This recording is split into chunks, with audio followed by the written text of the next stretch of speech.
পাকিস্তানের উত্তর পশ্চিমাঞ্চলে বন্যায় প্রাণহানি বেড়ে দাঁড়িয়েছে ৩৬০ জনে। সবচেয়ে বেশি মৃত্যু দেখছে খাইবার পাখতুনখোয়া।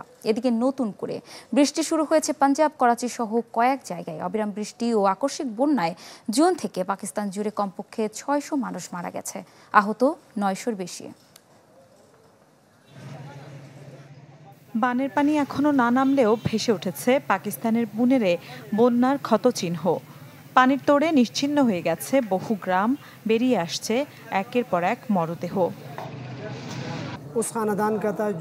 আমরা বাড়ি ঘরে ফিরতে চাই না, সব সময় একটা আতঙ্ক কাজ করে। মনে হচ্ছে আবারও বানের পানি সব ভাসিয়ে নিয়ে যাবে। স্মরণকালের ভয়াবহ বন্যা মোকাবেলা করছে দেশটি। কেবল খাইবার পাখতুনখোয়াতেই প্রাণ গেছে ৩ শতাধিক মানুষের, মাটি চাপা পড়ে আছে আরও শতাধিক মানুষ। বালতিস্তানে আটকা পড়েছে কয়েক হাজার পর্যটক। বেলুচিস্তানে বেশিরভাগেরই মৃত্যু হয়েছে বাড়িঘর ধসে পড়ে।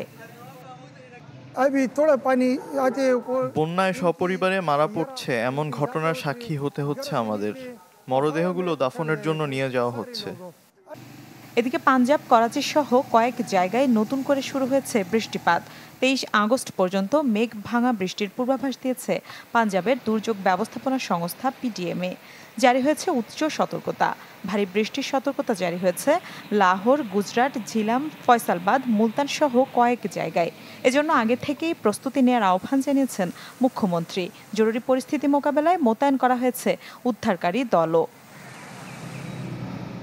বিশেষজ্ঞরা বলছেন, জলবায়ু পরিবর্তনের উচ্চ ঝুঁকিতে রয়েছে পাকিস্তান, যার কারণে বারবার পড়ছে প্রাকৃতিক বিপর্যয়ের কবলে। ২০২২ সালের বন্যায় দেশটিতে প্রাণ যায় ১৭০০ মানুষের, বাস্তুচ্যুত হয় ৩ কোটির বেশি মানুষ। মিলা খন্দকার, চ্যানেল 24।